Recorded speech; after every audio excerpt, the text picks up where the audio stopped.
ಯಾರ ಯೋಚನಾ? ಓಹೋ ನಾರಾಯಣ, ನಿನ್ನ ಯೋಚನೆ ಎಲ್ಲ ನಾವಲ್ಲೇನ? ನೀನೇನು ಬರಲೆಯೋ ಮೂರ್ಖ? ಓ ಅರ್ಜುನ, ನಿನ್ನ ಪಾಶುಪತಾಸ್ತ್ರವು ಶ್ರೀ ಹರಿಯ ಸುದರ್ಶನ ಚಕ್ರವು ನನ್ನೇನು ಮಾಡಲಾರವು. ನಮ್ಮ ಜನಕನಾಥ ಮೈದ ಗಜ ಪುಣ್ಯದ ಫಲದಿಂದ ನಿನ್ನ ಚಕ್ರವು ದುರ್ಮಾರ್ಗರನ್ನು ಸಂಹರಿಸುವುದಲ್ಲದೆ ಸಂಹರಿಸಲಾರದು. ಓಹೋ ಜನಾರ್ದನ, ಚೆನ್ನಾಗಿ ಯೋಚಿಸೋ. ಪಾವ ಮೈದನರ ನಿಂತು ಎನ್ನ ಕೂಡ ಯುದ್ಧವನ್ನು ಮಾಡಿದ ಈ ಕ್ಷಣ ಖಂಡಿತವಾಗಿ ನಿಮ್ಮನ್ನು ಗೆಲ್ಲುವುದು ಈ ದಿನ.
ಪಾಂಡವ ಎಡವನೇ ನೀನು ಮಾಡುವುದೇನೋ ನಿನ್ನವನ ಗರ್ಜನೆಗೆ ನಾನು ಬೆದರವನಲ್ಲ. ಮೊದಲ ಇದನ್ನು ನಿನ್ನ ಮನದಲ್ಲಿ ನಿನ್ನವನ ಗರ್ಜನೆಗೆ ನಾನು ಬೆದರುವುದಿಲ್ಲ. ಇದನ್ನು ನೀನು ಮೊದಲು ನಿರ್ಧರಿಸುವ. ಇನ್ನಕ್ಕೆ ವಿರಾಟ ನಗರದಲ್ಲಿ ಹೆಣ್ಣಿನ ರೂಪವನ್ನು ಧರಿಸಿ ಕೈಗೆ ಬಳೆಗಳನ್ನು ತೊಟ್ಟಿ ನಡುವಿಗೆ ಸೀರೆಯನ್ನು ಕಟ್ಟಿ ಮುಡಿಗೆ ಮಲ್ಲಿಗೆಯನ್ನು ಕಟ್ಟಿ ಬೃಹನ್ನಳ್ಳ ವೇಷ ಧರಿಸಿದವನು ನೀನು.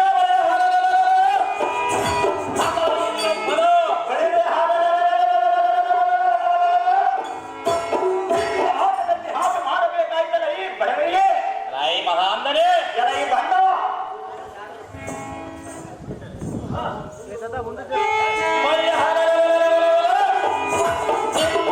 ಗಂಡಿಗೆಯನ್ನು ಬೆಗೆದು ಆ ಗಂಡೆಯನ್ನು ತುಂಡು ಮಾಡಿ ಯಾರು ತುಂಡು ಮಾಡುವರು? ಸ್ವಲ್ಪ ತಾಳು.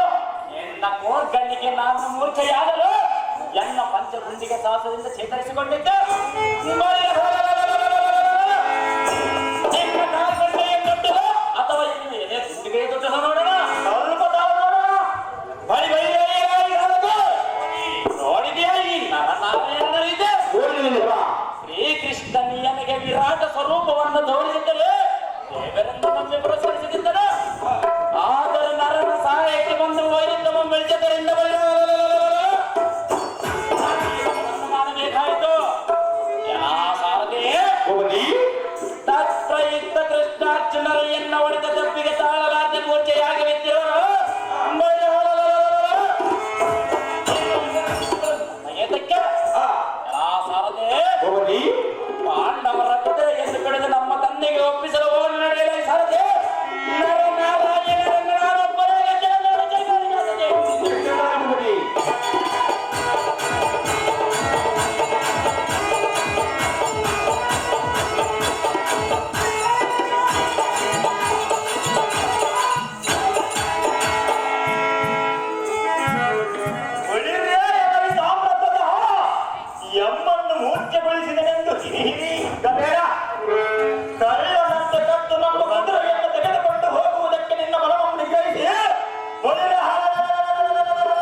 ಯುಕ್ತಿ ಶಕ್ತಿ ಭಕ್ತಿಯಲ್ಲಿ ತಾಮ್ರಧ್ವಜನು ತನ್ನ ಎದುರಾಗುವ ಸಾಮರ್ಥ್ಯವನ್ನು ಗೆಲ್ಲುವ ಸಾಮರ್ಥ್ಯವು ಅವನಲ್ಲಿರುವುದು. ನಾನು ನಿನಗೆ ಈ ಮಾತನ್ನು ಮೊದಲೇ ಹೇಳಿದೆ, ಅದಕ್ಕೆ ಮನಗೊಡದೆ ಯುದ್ಧವೊಂದೈದು ತಾಮ್ರಧ್ವಜವನ್ನು ಗೆಲ್ಲದಿದ್ದರೆ ನೀನು ಪಾರ್ಥನೇ ಅಲ್ಲವೆಂದು ನೀನು ಹೇಳಿದೆ. ಈಗ ನಮ್ಮಿಬ್ಬರಿಗೆ ಒಬ್ಬನೇ ತಕ್ಕ ಪ್ರಾಯಚಿತ್ತ ಮಾಡಿ ಅಶ್ವಮೇಧೆಯಾಗದ ಕುದುರೆಯನ್ನು ಹಿಡಿದುಕೊಂಡು ತಂದೆಯ ಬಳಿಗೆ ಹೋದನು. ಅವನನ್ನು ಯುದ್ಧ ಮಾಡಿ ಗೆಲ್ಲುತ್ತೇವೆ ಎಂದು ಮರೆತುಕೊಂಡು ಪಾರ್ಥ ತಿಳಿ ಈ ಮಾತಿನ ಅರ್ಥ. ಆಹೋ ಯದುಕುಲನಾಥ, ನೀನು ಹೇಳುವ ಮಾತು ಅದ್ಭುತ. ಶತ್ರು ರಾಜರನ್ನು ಒಕ್ಕಲಿಕ್ಕೆ ಮುಡಿದಿಕ್ಕುವ ವಿಕ್ರಮಾಗಿದ ನಮ್ಮ ಹೆಸರು ಇಂದಿಗೆ ವ್ಯಕ್ತವಾಯಿತು.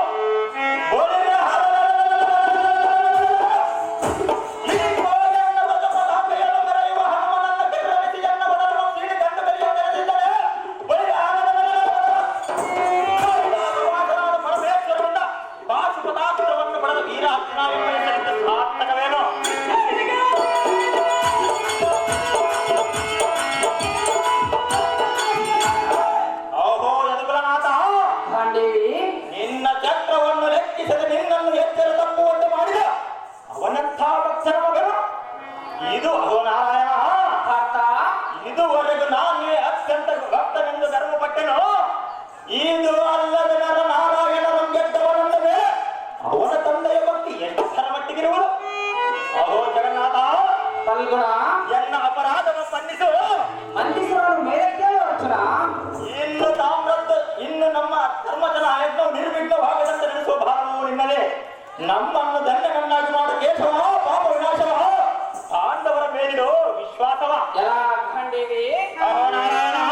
ಈಗ ಆದರೂ ಭಕ್ತಿಯ ವಿಚಾರ ಮನಗೊಂಡೆಯ. ಅಂದು ನನ್ನಲ್ಲಿ ದ್ವಾರಕೆಗೆ ಬಂದಾಗ ನನ್ನಲ್ಲಿ ಸದ್ಭಾವನನ್ನು ತೋರದೆ ನಾನೇ ಯುಕ್ತಿ ಶಕ್ತಿ ಭಕ್ತಿಯಲ್ಲಿ ಪ್ರಬಲನೆಂದು ಅಶ್ವಮೇಧಯಾಗದ ಹಿಂದೆ ಬಂದೆಯಾಗಲಿ ಪಾರ್ಥ. ನಿನಗಿಂತ ಭಕ್ತಿಯಲ್ಲಿ ಮಿಗಿಲಾದವರನ್ನು ನಿನಗೆ ಪ್ರತ್ಯಕ್ಷ ಮಾಡಿಸಿ ತೋರಿಸಬೇಕೆನ್ನುವುದೇ ನನ್ನ ಅಭಿಲಾಷೆಯಾಗಿತ್ತು.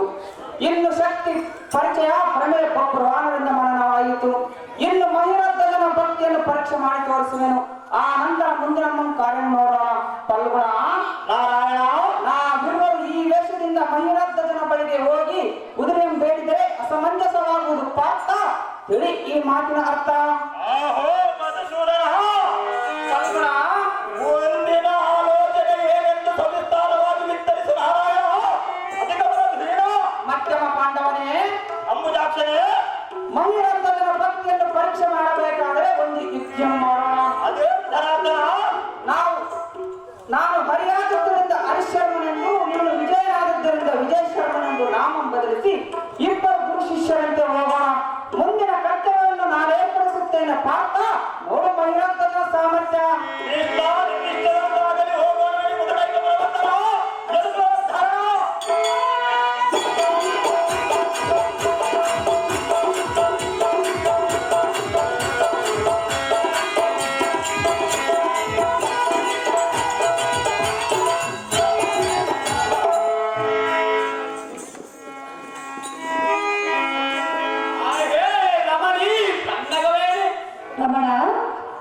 ಈಗ ನಾನು ಕೈಗೊಂಡಿರುವ ಅಶ್ವಮೇಧ ಯಾಗವ ಕೃಷ್ಣಮೂರ್ತಿಯ ಕೃಪೆಯಿಂದ ಜರುಗುದಾಗಿಯೂ ಕನಸಿನಲ್ಲಿ ಕಮಲಮೂರ್ತಿಯ ಪಾದ ಕಮಲವನ್ನು ಕಂಡೆನು. ಇನ್ನು ಎಂದಿಗೆ ಬಹಳ ಸಂತೋಷವಾಗಿದೆ. ಹೇ ಪ್ರಿಯೇ, ಇನ್ನು ನಾನು ನಮ್ಮ ದಾನದ ತೀರದಲ್ಲಿ ಯಜ್ಞವನ್ನು ತದೇಕಚಿತ್ತದಿಂದ ಮಾಡುತ್ತಾ ಇರುವನು. ಆ ಮಾಯಾತ್ಮನಾದ ಶ್ರೀಹರಿಯ ಅಂತ ಕಡೆಯಿಂದ ಇನ್ನಾದ ದರ್ಶನ ಕೊಡುವುದು ರಮಣಿ ಸತ್ನಾಭರಣಿ. ಹೇ ಕಾಂತೆ, ಅದೇನು ಸಂಸ್ಥಾನವಾಗ್ಯ?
ನಮ್ಮ ಮಗನಿಗೆ ಯಾರಿಂದಲೂ ಆಪಂತ ಆಗಲಾರದು.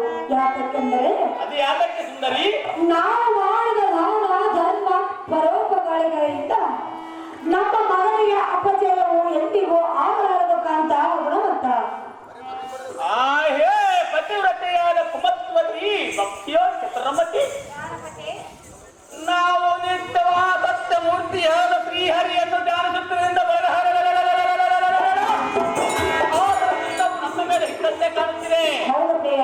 ಅದೇ ಕಾಂತೆ ಕಾಂತ ನಿನ್ನಿನ ರಾತ್ರಿಯು ಶ್ರೀಮನ್ನಾರಾಯಣ ಪೂಜಿಸಿದಂತೆ ವಿಗ್ರಹವು ಕಣ್ಣುಗಳಿಂದ ತೆರೆದು ತನ್ನ ಮಾಡಿದ ಹೋ ಬೈರತ್ತ ನಾನು ನಿನ್ನನ್ನು ಅನುಗ್ರಹಿಸಿದನು. ಇನ್ನು ನಿನ್ನ ಇಷ್ಟದಂತೆ ಫಲಗಳು ಜರುಗುವ ಚಿಂತೆ ಮಾಡಬೇಡ ಎಂದು ಹೇಳಿದ್ದಾಗಿ ನಾನಿದೆ. ಯಾತಕ್ಕೆ ಎಂದು ಚಿಂತೆ?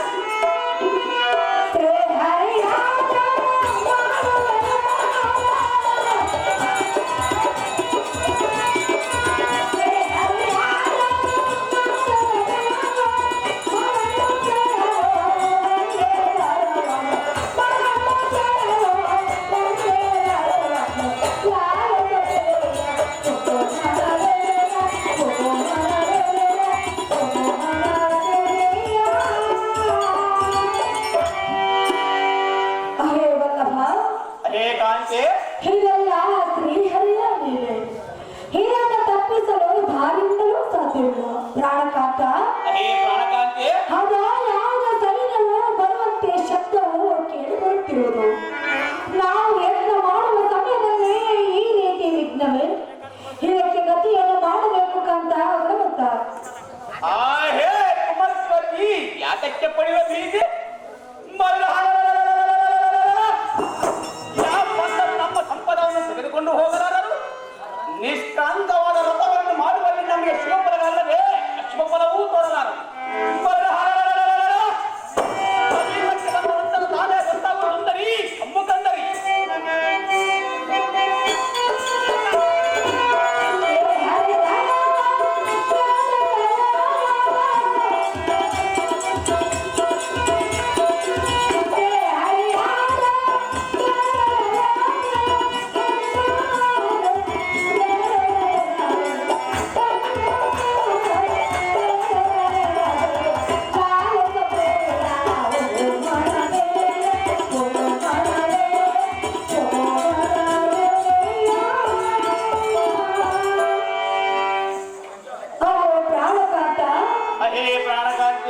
ಯಾವುದೋ ಒಂದು ಸೈನ್ಯವು ಇತ್ತ ಕಡೆ ಬರುವಂತೆ ಕೇಳಿಬರುತ್ತಿರುವುದು. ನಾವು ಯತ್ನ ಮಾಡುವ ಸಮಯದಲ್ಲೇ ಈ ರೀತಿ ವಿಘ್ನವೇ. ಇದಕ್ಕೆ ಗತಿಯನ್ನು ಮಾಡಬೇಕು ಅಂತ ಗುಣವಂತ.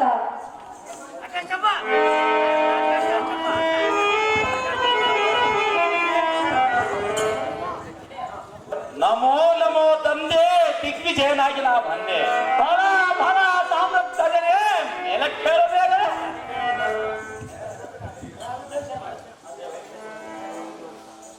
ಓಹೋ ಜನಕ ಪಾಲಕ, ನಿಮ್ಮ ಅಪ್ಪಣೆ ಪ್ರಕಾರ ನಮ್ಮ ಯಜ್ಞದ ಕುದುರೆಯಿಂದ ಬೆಂಗಾವಲಿಯವರೆಗಿನಷ್ಟೇ. ಓಹೋ ಜನಕ ಮಾನ, ನಮ್ಮ ಯಜ್ಞದ ಕುದುರೆಯು ಮತ್ತೊಂದು ಯಜ್ಞದ ಕುದುರೆಯೊಂದಿಗೆ ಕಲಹ ಮಾಡುತ್ತಿರುವುದನ್ನು ಕಂಡು ನೂತನವಾದ ಕುದುರೆಯ ಮಣಿಯೋ ಬರದ ಲಿಖಿತವನ್ನು ನೋಡಿದರೆ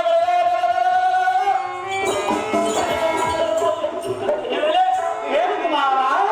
ಜನಕ ಬಾಲಕ, ಧರ್ಮರಾಯನ ಯಜ್ಞದ ಕುದುರೆಯು ಇದರ ಬೆಂಗಾವಲಿಗೆ ಪಾರ್ಥನೆಂಬ ಸಮರ್ಥನು, ಋಷಿಕೇತು, ಪ್ರಸ್ತುಮ ಮೊದಲಾದ ವೀರರು ಬಂದಿರುವರೆಂದಲ. ಕಪ್ಪವನ್ನು ಒಪ್ಪಿಸಿಕೊಳ್ಳುವರೆಂದಲ.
ಓಹೋ ಅಮ್ಮಯ್ಯ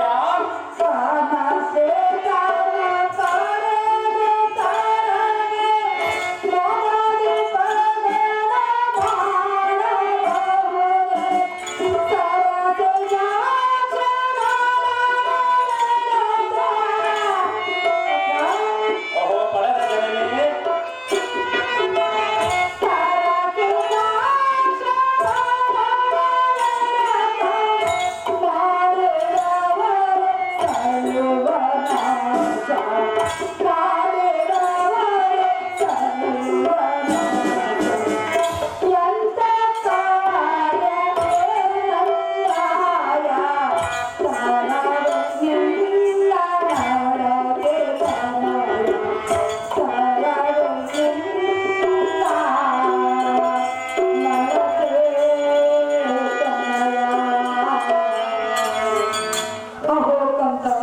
ಓಹೋ ಅಮ್ಮಯ್ಯ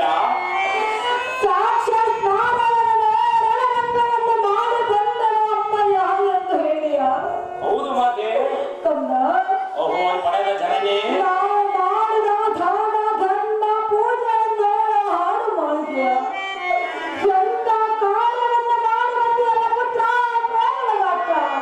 ಅಯ್ಯೋ ಅಮ್ಮಯ್ಯ ನಿನಗೆ ಸತಿ ಎನ್ನ ಮೇಲೆ ಅಸಹ್ಯ ನಿಮ್ಮ ಆಜ್ಞೆಯ ಪ್ರಕಾರ ನಮ್ಮ ಯಜ್ಞದ ಕುದುರೆಯಿಂದ ಹೋಗಲು ದಾರಿಯ ಮಧ್ಯದಲ್ಲಿ ನಮ್ಮ ಯಜ್ಞದ ಕುದುರೆಯ ಪಾಂಡವರ ಯಜ್ಞದ ಕುದುರೆಯೊಂದಿಗೆ ಹೋರಾಡುತ್ತಿರುವುದನ್ನು ಕಂಡು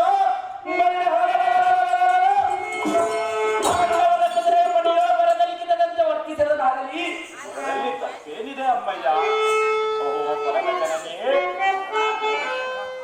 ಆ ಕುದುರೆಗಳ ಕಲಕವನ್ನು ಪಾರ್ಥನು ನೋಡಿದರೆ ನಮ್ಮ ಕುದುರೆಯನ್ನು ಆಗ ನಾನು ಪಾರ್ಥ ಶ್ರೀಕೃಷ್ಣನಲ್ಲಿ ಯುದ್ಧವನ್ನು ಕೈಬಿದ್ದನಲ್ಲವೇ ನಾನು ಮೊದಲು ಕಂಡಿದ್ದರಿಂದ ಪಾಂಡವರ ಕುದುರೆಯನ್ನು ಕಟ್ಟಿದ್ದು ಸರಿ ನಾರಾಯಣರನ್ನು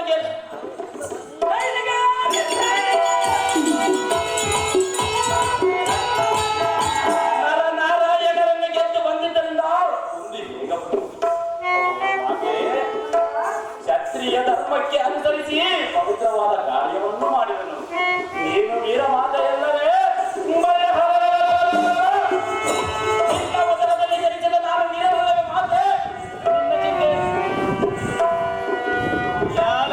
ಪುತ್ರ ಓ ಜನಕ ತಾನಾಗಿ ಬಂದ ತಾಮದೇವನ ಹೊರೆ ತೋರಿಸಿದಂತ ಶ್ರೀಕೃಷ್ಣ ಪರಮಾತ್ಮನು ನಮಗೆ ದರ್ಶನ ಕೊಡಲು ಬಂದಿದ್ದನೋ ಏನು ಹೌದೇನೋ ಜನಕ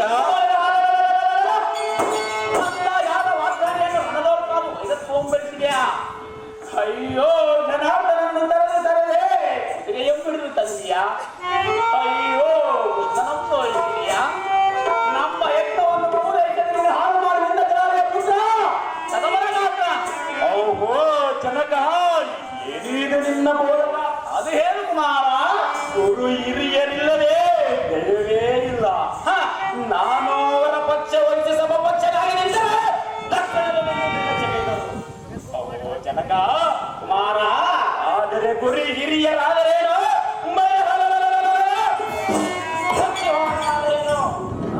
ಜನಕ ಬಾಲಕ ಯುದ್ಧಾಪೇಕ್ಷೆಯೊಂದಿಗೆ ಪ್ರಬುದ್ಧರೊಂದಿಗೆ ಯುದ್ಧ ಮಾಡಿ ಗೆದ್ದರೆಂದರೆ ಆಗುವುದಾಗಲಿ ಬರುವುದಿಲ್ಲ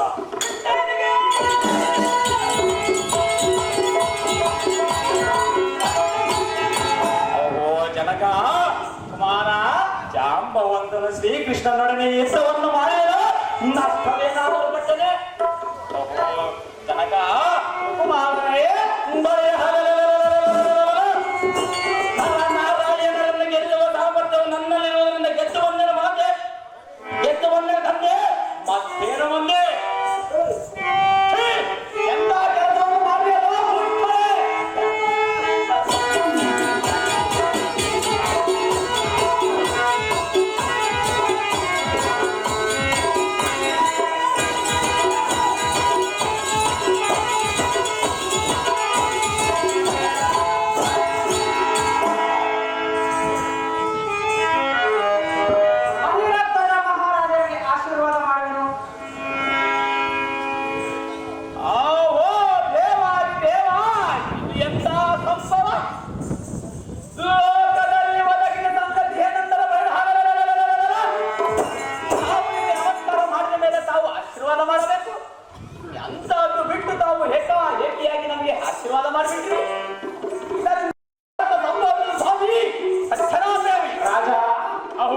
ಸ್ವಾಮಿ ಆಶೀರ್ವಾದ ಮಾಡಿದರೆ ಇದರಲ್ಲಿ ತಪ್ಪೇನಿರುವುದು ರಾಜ ಸಾಂದ್ರಗುಣ ತೇಜ.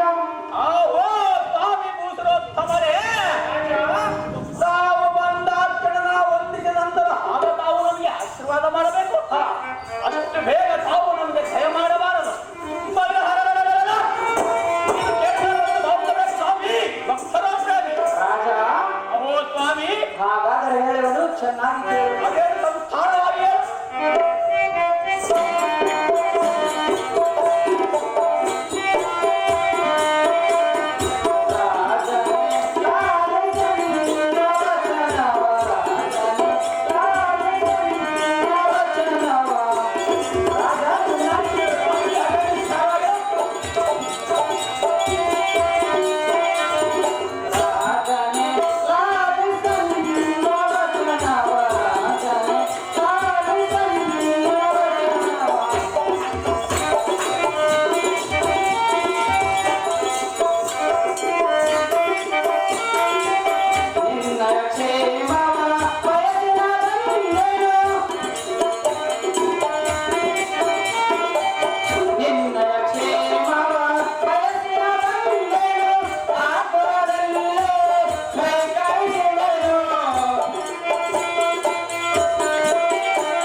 ನೀನು ಹಾಗೆ ಭಾವಿಸಬೇಡ. ಅದು ಹೇತಕ್ಕೆ ಸ್ವಾಮಿ? ಆತುರದ ವೇಗದೊಳಗೆ ನಿನ್ನ ನಮಸ್ಕಾರವನ್ನು ಸ್ವೀಕರಿಸಿದ ನಾನು ಆಶೀರ್ವಾದ ಮಾಡಿದನಷ್ಟೇ ರಾಜ ಸಾಂದ್ರಗುಣ ತೇಜ. ಓ ಸ್ವಾಮಿ ಭೂಸರೋತ್ತಮರೇ, ರಾಜ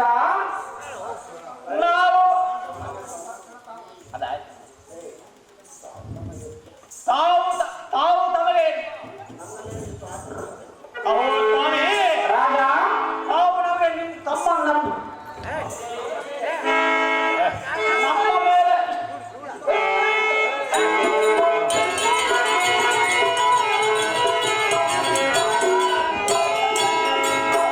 ನಮ್ಮ ಮೇಲೆ ಇಷ್ಟು ಆತುರವೇದಕ್ಕೆ ನೀವು ನಮ್ಮನ್ನು ಬಿಡುವುದಾದರೆ ಹೇಳು. ಬೇಡಿ ಆ ಕೃಷ್ಣ ಪರಮಾತ್ಮ ಧೈರ್ಯದಿಂದ ಬರುವುದು ಕಂಡಿರಾ ಭೂಸರೋತ್ತಮರೇ? ರಾಜ ಓ ಸ್ವಾಮಿ, ನೀನು ಅಂತ ದಾನಶೂರನೆಂದೇ ನಿನ್ನಲ್ಲಿ ಬೇಡಲು ಬಂದಿದ್ದು. ಹೌದಲ್ಲ ಸ್ವಾಮಿ? ಈ ನಿನ್ನ ಕೀರ್ತಿಯು ಎಲ್ಲೆಲ್ಲಿ ವ್ಯಾಪಿಸಿ ಇರುವುದರಿಂದ ನಮ್ಮಂತ ಯಾಚಕರು ನಿಮ್ಮಲ್ಲಿ ಬೇಡಲು ಬಂದಿದ್ದು. ರಾಜ ಓ ಸ್ವಾಮಿ, ಈ ಯಾಚಕರ ಕೋರಿಕೆಯಂತೆ ಆಗ್ರಹನಾಗದೆ ಮನೋನಿಗ್ರಹದಿಂದ ಆಗ ಬಾ ಈಗ ಬಾ ಹೋಗಿ ಬಾ ಎಂಬ ನೆಪಗಳನ್ನು ಹೇಳದೆ ತಕ್ಷಣವೇ ಬರುವ ಐಶ್ವರ್ಯಶಾಲಿ ಎಂದು ತಿಳಿದು ಬಹುದೂರದಿಂದ ನಿನ್ನಲ್ಲಿಗೆ ಬಂದದ್ದು ರಾಜ ಕೋಟಿ ತೇಜ. ಓ ಮಹಾಸ್ವಾಮಿಗಳೇ, ರಾಜ ತಮ್ಮದು ಭಾವದೇಶ, ತಾವು ಯಾರು?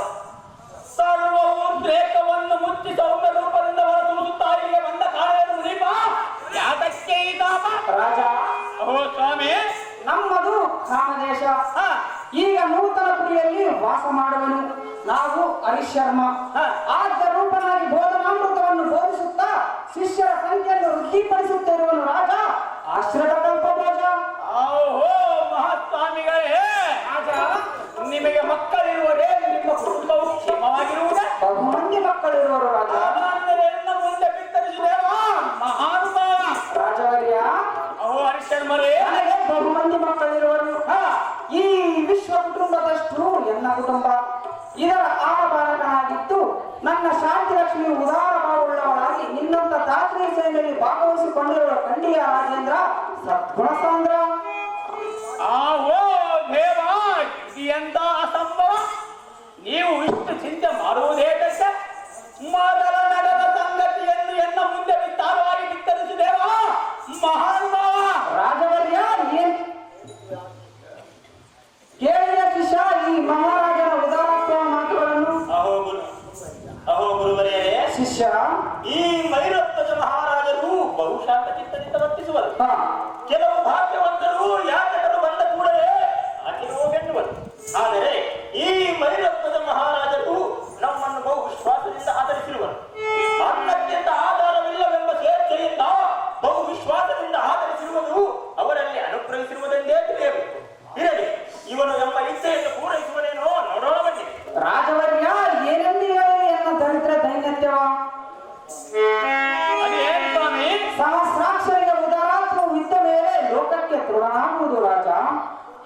ನಾನು ಬಹುಮಂದಿ ಮಕ್ಕಳಿದ್ದರೂ ಅವರವರ ಕುಟುಂಬ ಸೌಕರ್ಯವನ್ನು ಕೊಟ್ಟು ಸ್ವಯಂ ಸಮಯದಿಂದ ಲೋಕದ ಅನುಭವ ಪಡೆಯಲು ಬಿಟ್ಟಿರುವೆನು ರಾಜ. ಅಹೋ ಹರಿಶರ್ಮರೇ, ಈಗ ಅವರೆಲ್ಲರೂ ನನ್ನ ಮರೆತು ಬಿಟ್ಟರೇನು? ಈ ಕಿರಿಯ ಮಗನ ಭಾರವು ನನ್ನ ಪಾಲಿಗೆ ಬಂದಿತು. ಆ ಮಗನ ಲಗ್ನ ಬಯಸ್ಕೊಂಡು ನಿಮ್ಮಲ್ಲಿಗೆ ಬಂದರು ರಾಜ. ವಿಕೋಟಿ ತೇಜ. ಹೌದು ಸ್ವಾಮಿ. ಅಮ್ಮ ಕುಮಾರಪತಿ, ನೀವು ಎಷ್ಟು ಮಾತ್ರಕ್ಕೂ ಚಿಂತೆಯಿಂದ ಮಾಡಬೇಡ. ನಿಮ್ಮ ಮಗನ ಲಗ್ನದ ಖರ್ಚಿನ ಭಾರ ನಮಗಿರಲಿ. ನೀವು ಎಷ್ಟು ಮಾತ್ರಕ್ಕೂ ಚಿಂತೆಯನ್ನು ಮಾಡಬೇಡ ಸ್ವಾಮಿ. ಸಜ್ಜನ ಬೇಡಿ. ಅಹೋ ಗುರುವರೇರೇ, ಶಿಷ್ಯ, ಇದುವರೆಗೂ ನಾನು ಪುರುಷರೊಂದೇ ದಾನಶೀಲರೆಂದು ತಿಳಿದಿದ್ದೆ. ಇನ್ನು ಈ ಕುಮತ್ವತಿಯಿಂದ ಸ್ತ್ರೀಯರು ಕೂಡ ದಾನಶೀಲರೆಂದು ತಿಳಿದು ಬಂದಿದೆ. ಅಹೋ ಗುರುವರೇರೇ, ಶಿಷ್ಯ, ದೊಡ್ಡವರು ದೊಡ್ಡ ದೊಡ್ಡ ಕಾರ್ಯಗಳನ್ನೇ ಮಾಡುವರು. ಇಂಥ ಸ್ತ್ರೀಯರ ಪಡೆದ ಭಾರತ ಮಾತೆಯೇ ಧನ್ಯಳು. ಅಮ್ಮ ಕುಮಾರಪತಿ, ನೀನು ಹೇಳಿದಂತೆ ನನ್ನ ಮಗನ ಲಗ್ನದ ಭಾರವು ನಿಮ್ಮದಾಗಲಿ. ಅದು ನಿಜ ತಾಯಿ. ನಾನು ನನ್ನ ಶಿಷ್ಯನು ಮತ್ತು ನನ್ನ ಮಗನು ಈ ಮೂವರು ಕಲಿಸಿ ದಾರಿಯಲ್ಲಿ ಬರುವಾಗ ದಾರಿ ತಪ್ಪಿ ಅರಣ್ಯ ಮಾರ್ಗದಲ್ಲಿದ್ದಾಗ ಆ ಸಮಯದಲ್ಲಿ ಮಹಿಳಾ ಧ್ವಜ ಮಹಾರಾಜರೇ, ಅಹೋ ವಿಕ್ರಮೋತ್ತಮರೇ, ತಾವು ಬೇಕಾದ್ದನ್ನು ಬೇಡಿರೆಂದು ವಚನ ಕೊಟ್ಟಿರುವಿರಿ. ಹೌದಲ್ಲ ಸ್ವಾಮಿ?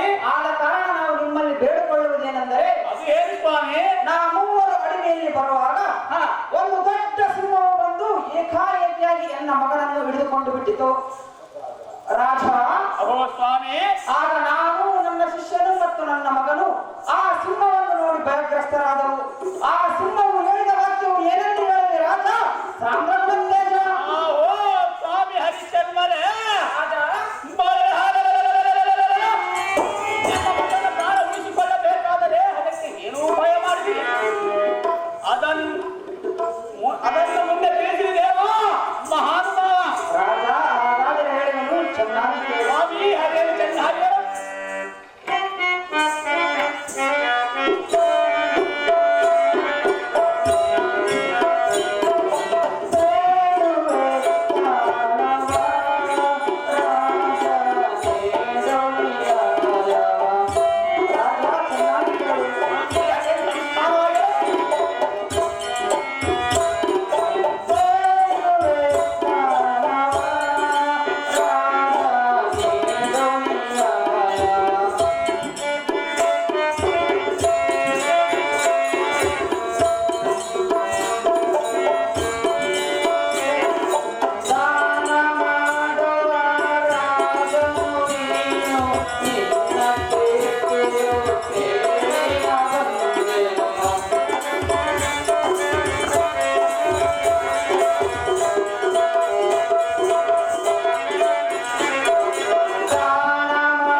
ಮಾತುಗಳನ್ನು ಎನ್ನ ಮುಂದೆ ವಿಸ್ತಾರವಾಗಿ ಬಿತ್ತರಿಸು ಮುನೀಪ.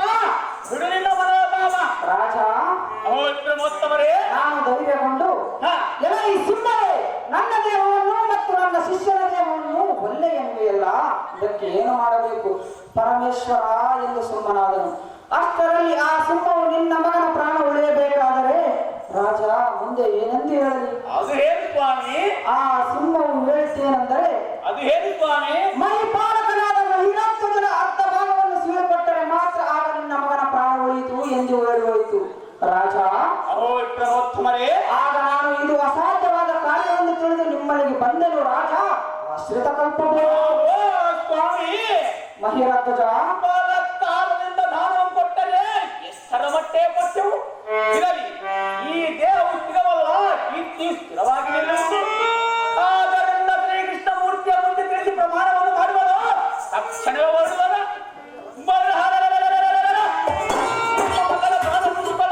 ನಿಮ್ಮ ಮಗನ ಪ್ರಾಣ ರಕ್ಷಣೆಗಾಗಿ ಹರಟಕ್ಕೆ ಹೋಗೋದು ಸ್ವಾಮಿ. ತಕ್ಷಣ ಕೇಳಿದೆಯ ಶಿಷ್ಯ ಇವನ ಉದಾರಾತ್ಮ ಮಾತುಗಳನ್ನು? ಕೇಳಿದೆನು ಗುರುವರೇ. ಇವರ ಉದಾರ ಮಾತುಗಳೇನೋ ಚೆನ್ನಾಗಿವೆ, ಆದರೆ ಅದನ್ನು ಕಾರ್ಯರೂಪದಲ್ಲಿ ಹೇಗೆ ಮಾಡುವುದನ್ನು ನೋಡಿ ಹಾಗೆ ತಿಳಿಯುವುದು ಇವರ ಭಕ್ತಿಯ ಮಾರ್ಗ, ಅನಂತರ ವೈಕುಂಠದ ಮಾರ್ಗ. ಆಹೋ ತಲೆಯನಾದ ತಾಮ್ರಧ್ವಜ, ಓಹೋ ಅಪ್ಪಯ್ಯನೇ, ಆಹೇ ಸತಿಯಾದ ಕುಮಧ್ವಜಿ, ಪ್ರಾಣಪತಿ, ಇನ್ನು ನಾನು ಈ ರಾಜ್ಯ ಸಂಪತ್ತಿಗೆ ಒಪ್ಪಿಸುವೆನು. ನಾನು ಈ ವಿಪ್ಪದ ಪುತ್ರನ ರಕ್ಷಣೆಗಾಗಿ ಅರಣ್ಯಕ್ಕೆ ಹೋಗುವುದು. ಸುಮ್ಮನಿಗೆ ನನ್ನ ದೇವರನ್ನು ಕೊಟ್ಟು ಧನ್ಯನಾಗುವ ಪುತ್ರ ಸೋಮನಗಾತ್ರ. ಅಹೋ ರಾಜೇಂದ್ರ, ಅಹೋ ಆಚಾರ್ಯ, ಅಹೋ ಯಾಚಕರೇ, ಆ ಸಿಂಹದ ನಿಯಮವನ್ನು ಇನ್ನು ನೀನು ಪೂರ್ತಿಯಾಗಿ ಕೇಳಲಿಲ್ಲ. ಅದು ಹೇಳಿ ಸ್ವಾಮಿ. ಆತುರ ಪಡಬೇಡ. ನಿನ್ನ ಅರ್ಧ ದೇಹವನ್ನು ಮಾತ್ರ ಬೇಡಿರುವುದು. ಆದರೆ ನಿನ್ನ ಪತ್ನಿ ಪುತ್ರನು ಕರಗಸದ ಕೊನೆಯನ್ನು ಹಿಡಿದುಕೊಂಡು ತುಂಡು ತುಂಡು ಮಾಡಿ ಆ ಸಿಂಹಕ್ಕೆ ಒಪ್ಪಿಸಬೇಕಷ್ಟೇ ರಾಜ. ರವಿಕೋಟಿ ತೇಜ. ಅಹೋ ಕಾಂತ, ಅರೇ ಕಾಂತಿ, ನಿನಗೆ ತಿಳಿಯದು ಆ ಸಿಂಹನ ಆಸೆ. ನಿನ್ನ ಅರ್ಧಾಂಗಿಯಾದ ಎನ್ನ ಅರ್ಧ ದೇಹವನ್ನು ಆ ಸಿಂಹನಿಗೆ ಅರ್ಪಿಸಿ ನಾನು ಮುತ್ತೈದೆಯಾಗಿ ಸಾಯುವೆ. ನನಗೆ ಅನುಮತಿಯನ್ನು ಕೊಡು ಕಾಂತ, ಗುಣವಂತರು. ಅಮ್ಮ ಕುಮಧ್ವತಿ, ಸ್ವಾಮಿ ನೀನು ಹೇಳುವುದು ಸತ್ಯವೇ ಸರಿ. ಆದರೆ ಆ ಸಿಂಹವು ಮೈರಾಧ್ವಜನ ದಕ್ಷಿಣ ಭಾಗದ ಶರೀರವನ್ನು ಮಾತ್ರ ಬೇಡುವುದಾಗಲಿ ಆತನ ಹೆಂಡತಿ ಶರೀರವನ್ನು ಕೇಳಲಿಲ್ಲ. ಓಹೋ ಓಹೋ ವಿಪ್ರಮೂರ್ತಿ, ಎನ್ನ ಮೇಲೆ ಕರುಣಿಸು ಮೂರ್ತಿ. ಓಹೋ ವಿಪ್ರಮೂರ್ತಿ, ರಾಜ, ನಮ್ಮ ತಂದೆಯ ಶರೀರವು ಉಕ್ಕಿರುವುದು. ಈ ಎನ್ನ ಯೌವನ ಶರೀರವು ಆ ಸಿಂಹಕ್ಕೆ ಆಹುತಿಯನ್ನು ಕೊಡುವೆ. ತಂದೆ ಮಕ್ಕಳಿಗೆ ಭೇದವಿಲ್ಲವೆಂದು ಶಾಸನಿಸಿದ್ದಾನೆ. ಓಹೋ ಸ್ವಾಮಿ. ರಾಜ, ಹಿಂದೆ ಶ್ರೀರಾಮಚಂದ್ರನ ತಂದೆಗೆ ಕರಿಣಮಂ ತೋರಿಸಿ ಸ್ಥಿರವಾದ ಕೀರ್ತಿಯ ಪಡೆಯಲಿಲ್ಲವೇ? ನಾನು ಕೂಡ ಅದರಂತೆ ಕೀರ್ತಿಯ ಪಡೆಯುವೆನು. ಏನಿಗೆ ನೇಮವನ್ನು ಪಾಲಿಸಲು ಕಂಡಿರ ದಸರಾರ್ಥವನೇ. ಅಹೋ ಗೋಪಾಲ, ಓಹೋ ಸ್ವಾಮಿ. ಆ ಸಿಂಹವು ಮಹಿರಾಧ್ವಜನ ಹೆಂಡತಿಯ ಶರೀರವನ್ನಾಗಲಿ ಅಥವಾ ಮಗನ ಶರೀರವನ್ನಾಗಲಿ ಅದು ಕೇಳಲಿಲ್ಲ. ಮತ್ತೆ ಏನು ಕೇಳಿರುವುದು ಆ ಸ್ವಾಮಿ? ಸಿಂಹವು ಮಹಿರಾಧ್ವಜನ ಅರ್ಧ ಶರೀರವನ್ನು ಮಾತ್ರ ಬೇಡಿರುವುದು. ಆದ ಕಾರಣ ನಾನು ಬಂದು ಬೇಡಿದ್ದಾಯಿತು. ಅರಣ್ಯದಲ್ಲಿರುವ ಎನ್ನ ಮಗನು ಆ ಸಿಂಹದ ಕೈಯಲ್ಲಿ ವ್ರತ ಪಡುತ್ತಿರಲು ನೀವು ಆಲಸ್ಯ ಮಾಡುವುದು ಧರ್ಮವೇ? ಸೂರ್ಯನು ಉದಯಿಸದೊಳಗೆ ಅರ್ಪಿಸಬೇಕು. ನೀವು ಮಾತಿನಿಂದ ಕಾಲವನ್ನು ಕಳೆದರೆ ಎನ್ನ ಮಗನ ಗತಿಯೇನು? ನೀವು ಕೊಟ್ಟರೆ ಕೊಡಿರಿ, ಬಿಟ್ಟರೆ ಬಿಡಿರಿ. ಶಿಷ್ಯ, ನಾವು ಹೋಗೋಣ ಬಿಡಿ. ಗುರುಗಳೇ ಹೋಗೋದಿರಿ. ಓಹೋ ಜನಕ, ಬಂದ ಭೂಸರತ್ತವರು. ಓಹೋ ವಿಪ್ರಮೋತ್ತಮರೇ, ನಿಲ್ಲಿರಿ. ನಾವು ನಿಮಗೆ ಕೊಟ್ಟ ಮಾತಿನಂತೆ ನನ್ನ ಶರೀರವನ್ನು ಕೊಡುವನು. ಹೇ ಕುಮಧ್ವತಿ, ಅಹೋ ತಾಮ್ರಧ್ವಜ, ಅಹೋ ಜನಕ, ಜಾಗೃತಿಯಿಂದ ಕರಗಸ ಮುಂದೊಂದು ಎನ್ನ ಶರೀರವನ್ನು ಕೈಕೊಡಿರಿ. ಈ ಹರಿಯನ್ನು ಧ್ಯಾನ ಮಾಡಿರಿ.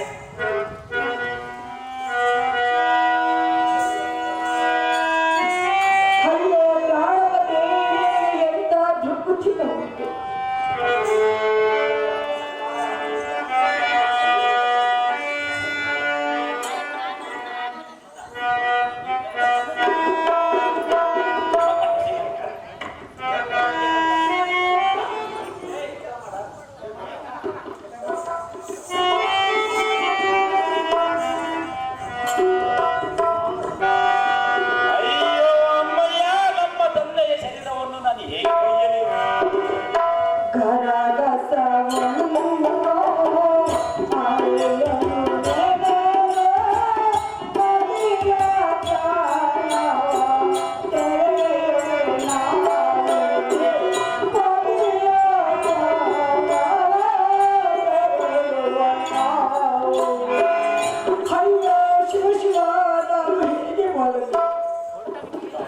ಕಾಂತ ಅದೇ ಕಾಂತಿ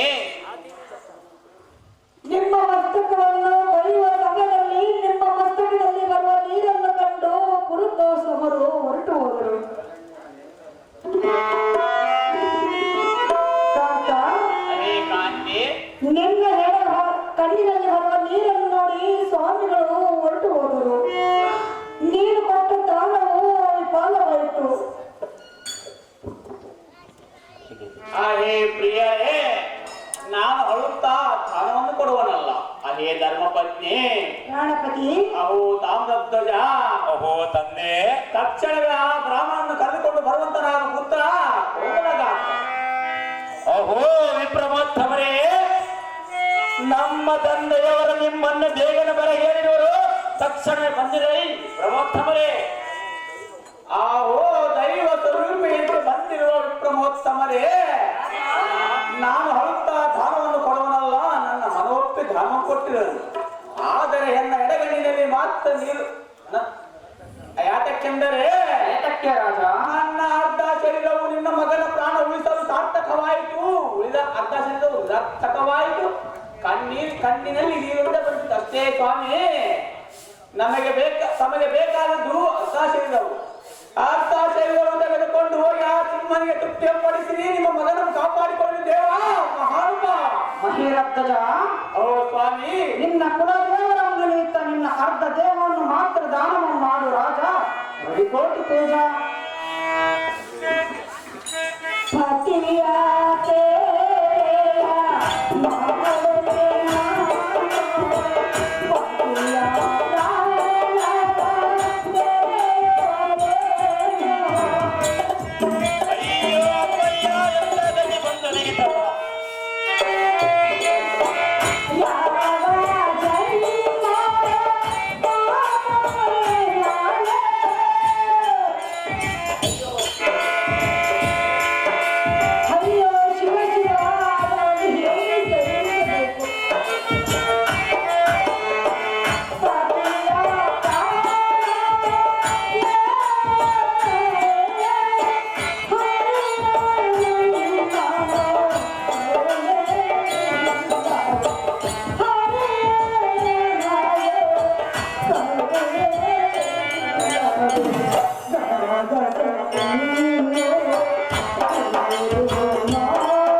ನಿನ್ನಲ್ಲಿ ನಿಚ್ಚಳವಾದ ಭಕ್ತಿಯನ್ನು ಪರೀಕ್ಷೆ ಮಾಡುವ ಸುಖ ಬ್ರಾಹ್ಮಣ ವೇಷವನ್ನು ಧರಿಸಿ ನಿನಗೆ ಕೊಡಲು ಸಾಧ್ಯವಾದ ದಾನವನ್ನು ಬೇಡಿ ಎಷ್ಟು ಕಷ್ಟಪಡಿಸಿದರೂ ನಿನ್ನಲ್ಲಿ ಲೇಸುವಾದರೂ ಲೋಪ ಕಾಣಲಿಲ್ಲ ರಾಜ.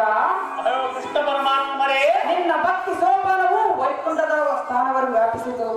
ಯಾ ಅರ್ಜುನ, ಜನಾರ್ದನ, ಈತನ ದೃಢ ಭಕ್ತಿಯನ್ನು ಕಂಡೆಯ ಶಕ್ತಿಯ ವಿಚಾರಂ ತಿಳಿದೆಯ. ನಿಜ ತತ್ವವನ್ನು ಅರಿತ ನೀನು ವೀರ ಸಿಂಹದಿಂತದ್ದರು ಅರಿಯ ಭಾವವನ್ನು ತಿಳಿಯದೆ ಹೋದೆ. ಎಲ್ಲ ಅರ್ಜುನ, ನಾರಾಯಣ, ಇನ್ನಾದರೂ ಬುದ್ಧಿಯನ್ನು ತಂದುಕೊಂಡು ತಕ್ಕ ರೀತಿಯಲ್ಲಿ ನಡೆದುಕೋ ಶ್ವೇತವಾಹನ. ಹೇಳನ್ನ ವಚನ. ಯಾತಕ್ಕೆ ಹಂಗಿಸುವಿ ನಿನ್ನ ಸದ್ಭಕ್ತರ ವಚನ?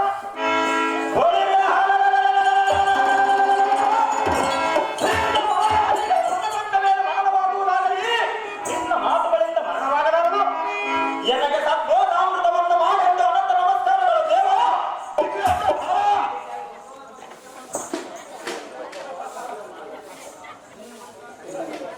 ಓಹೋ ದೇವ, ನಿನ್ನ ಲೀಲೆಯ ಅಗಾಧವಾದದ್ದು. ಚೈತನ್ಯ ಸ್ವರೂಪನಾಗಿ ನೀತಿಯನ್ನು ಬೋಧಿಸುವುದು ನಿನ್ನ ಕರ್ತವ್ಯ. ನಾವು ಅಂಧಕಾರದಲ್ಲಿದ್ದ ಸಜ್ಜನರ ಚಾಲವನ್ನು ತಿಳಿಯದೆ ವರ್ತಿಸುವ ನಮಗೆ ತಕ್ಕ ಪದವನ್ನು ಗೈದಿದ್ದಕ್ಕೆ ನಾನು ನಿನ್ನ ನಿಜ ಭಕ್ತನೇ ಸರಿ. ಓಹೋ ಶ್ರೀಹರಿ, ತಾಮ್ರಧ್ವಜ, ಈಗ ನಮಗಿದ್ದ ಈ ಸಾಮ್ರಾಜ್ಯವೇ ಸಾಕು. ಇನ್ನು ನಮ್ಮ ಐಶ್ವರ್ಯವನ್ನು ನೀವೇ ತೆಗೆದುಕೊಳ್ಳಿರಿ. ಪಾಂಡವರ ಆಶಯವನ್ನು ಪೂರೈಸಲಿ. ಇಗೋ ಕಪ್ಪ ಕಾಣಿಕೆಯನ್ನು ಸ್ವೀಕರಿಸಿರಿ. ಇನ್ನು ಸೂರ್ಯನು ಉದಯಿಸಲು ನಮ್ಮ ಮನೆಗೆ ಅಭಾಗ್ಯತರಾಗಿ ಬನ್ನಿರಿ ಸ್ವಾಮಿ. ಸಜ್ಜನ ಪ್ರೇಮಿ.